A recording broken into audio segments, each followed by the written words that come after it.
Cinema ఫ్లేవర్‌లో ఒక comedy ఉన్న మీ క్యారెక్టరైజేషన్‌లో comedy అనేది బాగా సర్వ్ అవుతున్నా సరే, ఎక్కడో చోట ఒక ఎమోషనల్ టచ్ అనేది చాలా స్ట్రాంగ్‌గా దొరికిస్తుంది. లైక్ వైజ్ సామాజ వర్గంలో ఆ నాయనమ్మ అనే అత్తయ్య వాళ్ళ ఇంటి దగ్గర నుంచి తీసుకొచ్చే సీన్ అసలు one of the favourite scene అనమాట. అంటే ఎందుకు సినిమాలు హిట్ నుంచి బ్లాక్ బస్టర్స్ అవుతాయి అంటే ఎక్కడో చోట అలాంటి ఎలిమెంట్స్ అవుతాయి. ఆ విషయంలో ఏదైనా ఒక ఛాన్స్ స్క్రిప్ట్లో దొరికితే మీరు దాన్ని ఒక నెక్స్ట్ లెవెల్కి తీసుకెళ్తారు ఎమోషన్స్. అలాంటి ఎమోషన్స్ ఏమన్నా మాకు ఇందులో దొరుకుతాయి? 100% అండి. అలా నవ్వుకున్నంతసేపు నవ్వుతా వెళ్తుంది. కానీ ఇదంతా ఎందుకు జరుగుతుంది అనే ఒక క్వశ్చన్ మనకి రన్ అవుతూ ఉంటుంది. స్టార్టింగ్ ఫస్ట్ ఒక 15-20 మినిట్స్కి ఆ ప్యాటర్న్ అలవాటు అయిపోయి ఏదో ఉండలే విషయం వస్తుందిగా చూద్దాం అని ఈ క్యారెక్టర్స్తో ట్రావెల్ చేయడం మొదలు పెట్టేస్తాం. దాని గురించి మర్చిపోతాం అనమాట. ఒక ఎక్స్టెంట్కి వెళ్ళిన తర్వాత ఏంటిది ఇంకా అనే టైంకి అసలుది మనం ఓపెన్ చేస్తాం అనమాట. ఎమోషనల్ ఇది చాలా బ్యూటిఫుల్గా తీసాం. ఫస్ట్ నుంచి కూడా మేము సినిమా మిగతా అంతా కూడా కొంచెం జాగ్రత్తగా తీసుకున్నాం. అది మాత్రం ఆ ఒక్క సీక్వెన్స్ చాలా బాగా తీయాలనుకున్నాం. చాలా బాగా తీసాం. ఇప్పుడు మెయిన్ మ్యూజిక్ చాలా ఇంపార్టెంట్. బీజిఎం అనేది యాక్చువల్లీ ఆ సీక్వెన్స్ అంతా చూసుకునే వచ్చాను అనమాట ఇంటర్వ్యూస్కి. Very happy. అదిరిపోయింది ఆ సీక్వెన్స్ అయితే.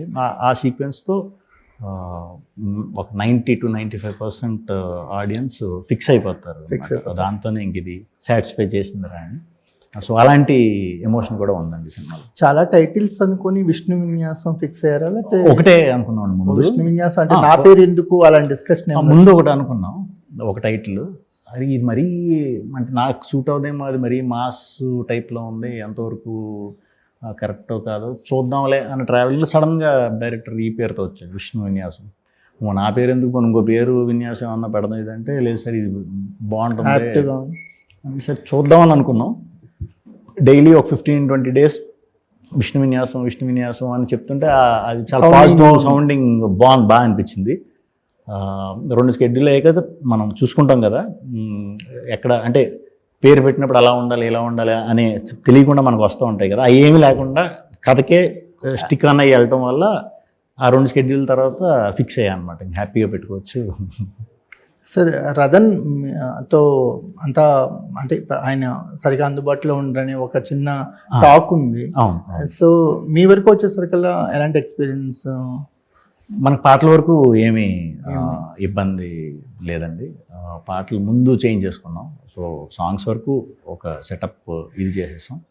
బీజిఎంకి వచ్చేసరికి లాంగ్వేజ్ కమ్యూనికేషన్ కొంచెం ఇబ్బంది అయింది.